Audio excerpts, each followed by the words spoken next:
नमस्ते दोस्तों। आज हम बताएंगे कि किसी भी व्यक्ति का मन कैसे पढ़ा जाता है। दूसरों के मन की बात जानने की उत्सुकता प्रत्येक व्यक्ति में होती है। मनोवैज्ञानिक सहित बहुत से लोग बहुत हद तक चेहरे के भावों को पढ़कर दूसरों के मन की बात जान लेते हैं, अर्थात वे मनोभाव को जानने में माहिर होते हैं। लेकिन आपके मन में क्या चल रहा है, इसे शब्दश जानकर बता देना आश्चर्य ही है। योग से यह आश्चर्य प्राप्त किया जा सकता है। आप सोचें और हम बता दें कि आपने क्या सोचा, तो आप आश्चर्य नहीं करेंगे। तो चलो हम इसे एक कहानी की मदद से समझते हैं।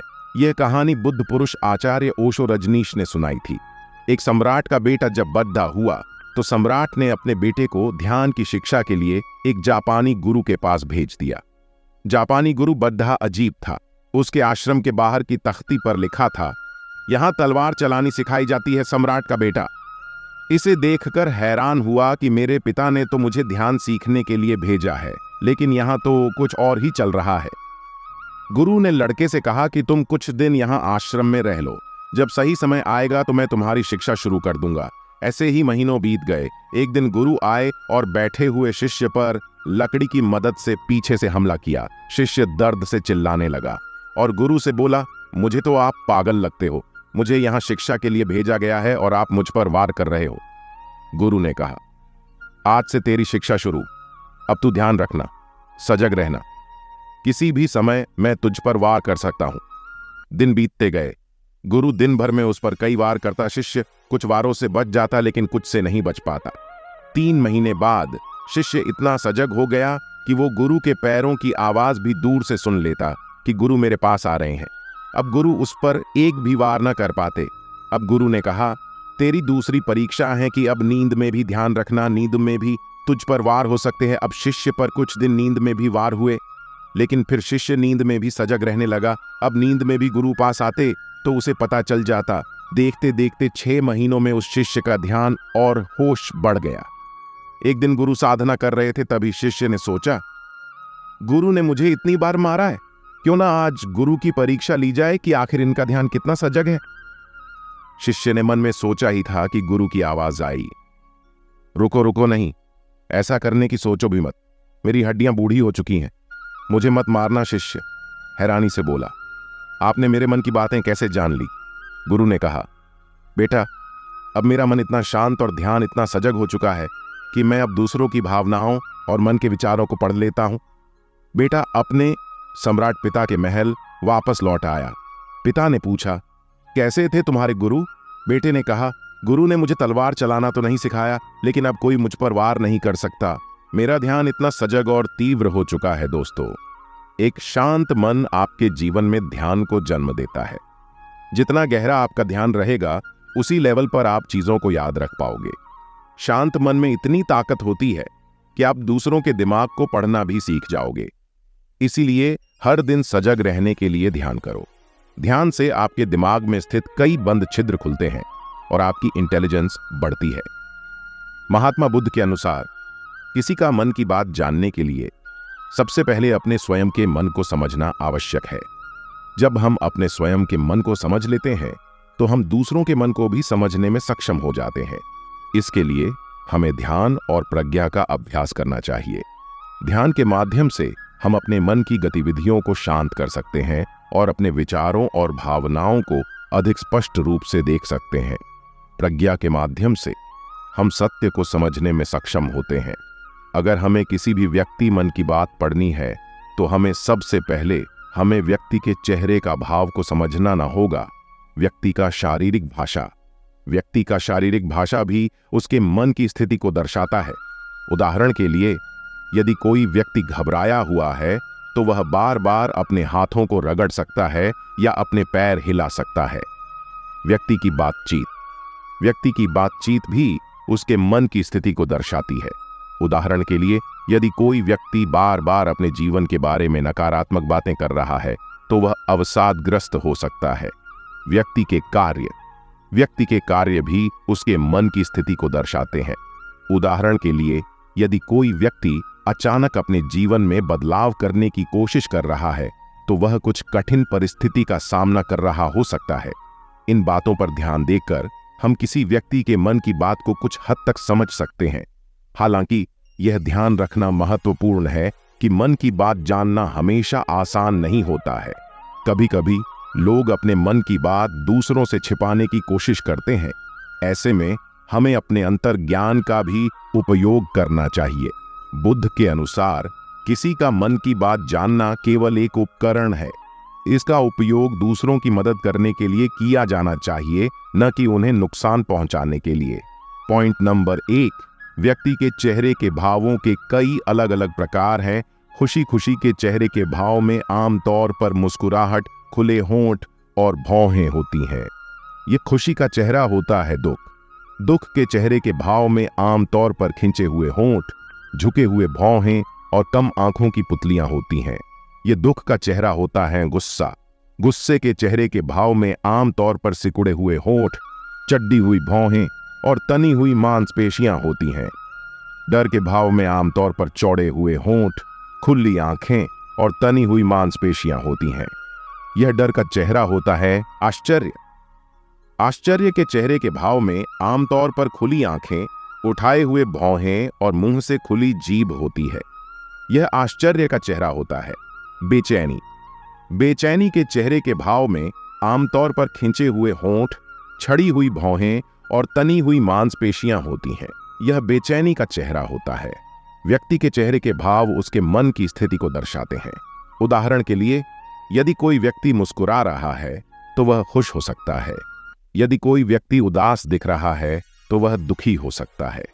चेहरे के भावों को समझने से हमें दूसरों को बेहतर ढंग से समझने में मदद मिल सकती है। यह हमें यह भी समझने में मदद कर सकता है कि अन्य लोग कैसे महसूस कर रहे हैं और हम उनके साथ कैसे व्यवहार कर सकते हैं। पॉइंट नंबर 2, व्यक्ति का शारीरिक भाषा भी उसके मन की स्थिति को दर्शाता है। शारीरिक भाषा के कई अलग अलग पहलू हैं। मुद्रा। मुद्रा शरीर की स्थिति है। किसी व्यक्ति की मुद्रा उसके आत्मविश्वास, रुचि या आराम की स्थिति के बारे में संकेत दे सकती है। उदाहरण के लिए, यदि कोई व्यक्ति सीधा खड़ा है और उसकी छाती बाहर है तो वह आत्मविश्वास महसूस कर सकता है। यदि कोई व्यक्ति झुक गया है और उसकी बाहें उसकी छाती के सामने बंद हैं तो वह असहज महसूस कर सकता है।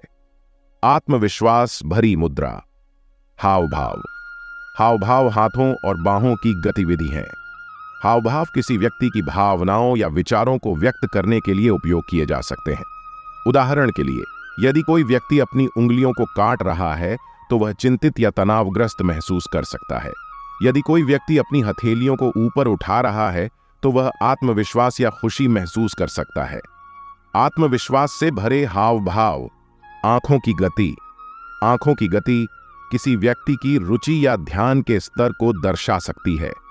उदाहरण के लिए, यदि कोई व्यक्ति किसी अन्य व्यक्ति की आंखों में देख रहा है तो वह उस व्यक्ति के साथ बातचीत में रुचि रख सकता है। यदि कोई व्यक्ति लगातार इधर उधर देख रहा है तो वह उस व्यक्ति के साथ बातचीत में कम रुचि रख सकता है। कम रुचि दिखाती आंखों की गति। स्पर्श।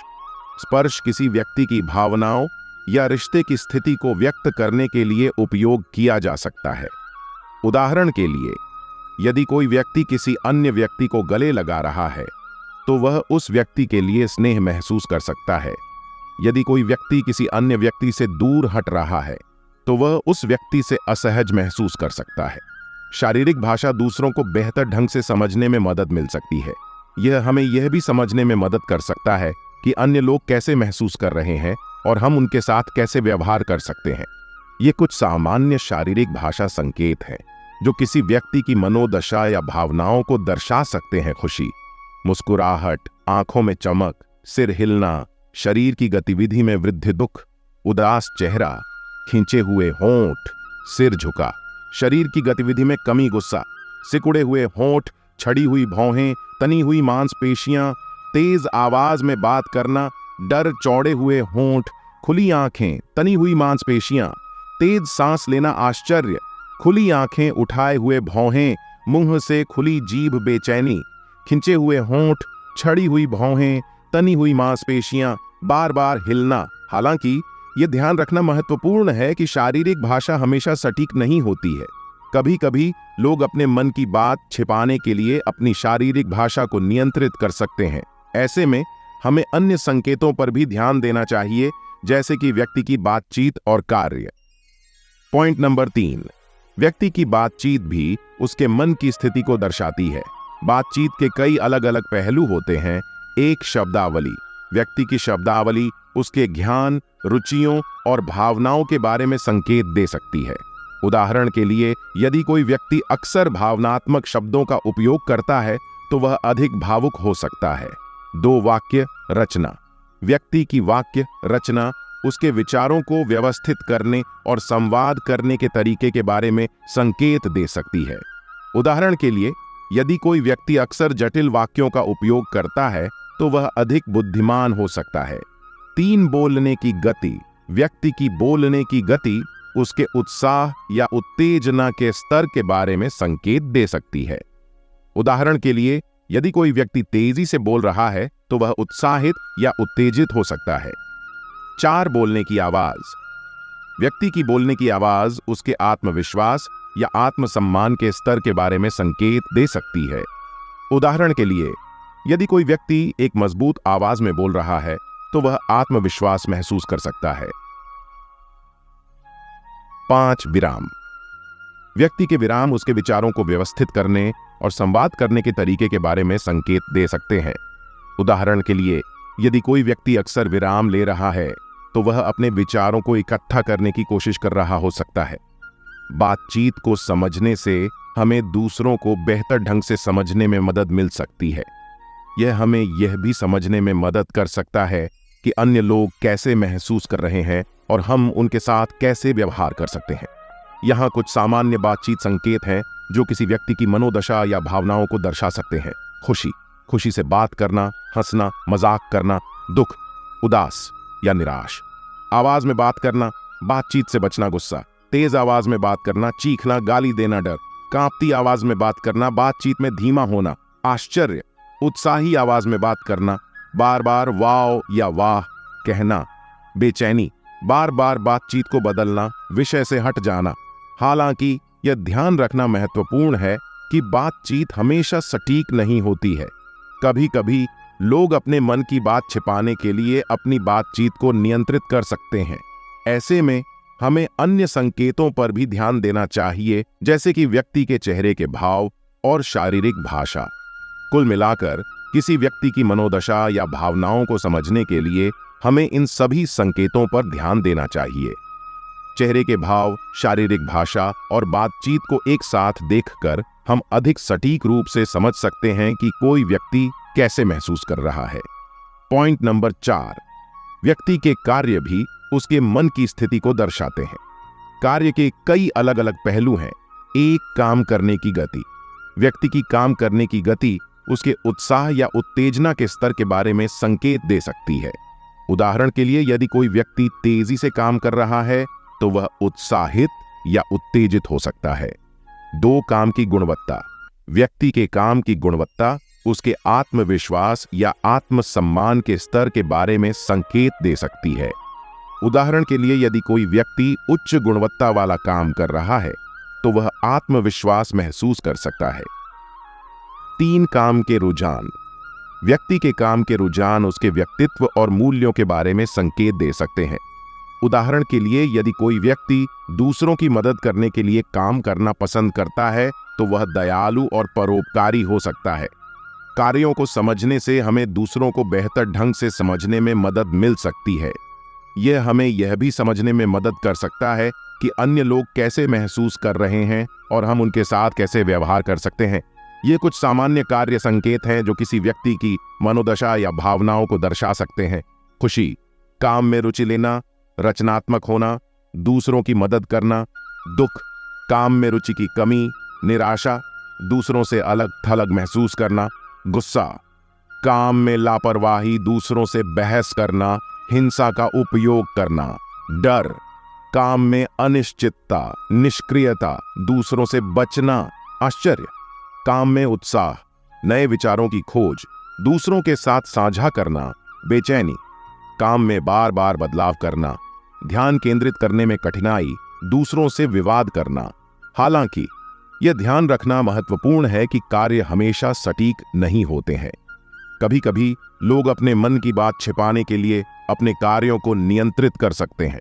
ऐसे में हमें अन्य संकेतों पर भी ध्यान देना चाहिए, जैसे कि व्यक्ति के चेहरे के भाव, शारीरिक भाषा और बातचीत। कुल मिलाकर किसी व्यक्ति की मनोदशा या भावनाओं को समझने के लिए हमें इन सभी संकेतों पर ध्यान देना चाहिए। चेहरे के भाव, शारीरिक भाषा, बातचीत और कार्यों को एक साथ देखकर हम अधिक सटीक रूप से समझ सकते हैं कि कोई व्यक्ति कैसे महसूस कर रहा है। संकेतों को एक साथ देखें। चेहरे के भाव, शारीरिक भाषा, बातचीत और कार्य सभी महत्वपूर्ण हैं। केवल एक संकेत पर निर्भर न हो, संकेतों को संदर्भ में देखें। व्यक्ति की उम्र, संस्कृति और परिस्थितियां संकेत की व्याख्या में महत्वपूर्ण भूमिका निभा सकती है। अपने अंतर्ज्ञान का उपयोग करें। कभी कभी आप बस महसूस कर सकते हैं कि कोई व्यक्ति कैसे महसूस कर रहा है। अपने अंतर्ज्ञान पर भरोसा करने से डरो मत। ध्यान रखें कि किसी व्यक्ति की मनोदशा या भावनाओं को समझना हमेशा आसान नहीं होता है। हालांकि इन सुझावों का पालन करके आप अधिक सटीक रूप से समझ सकते हैं कि कोई व्यक्ति कैसे महसूस कर रहा है। तो दोस्तों, हमारा ज्ञान अच्छा लगा तो चैनल को सब्सक्राइब और वीडियो को लाइक जरूर करें। नमो बुद्धाय।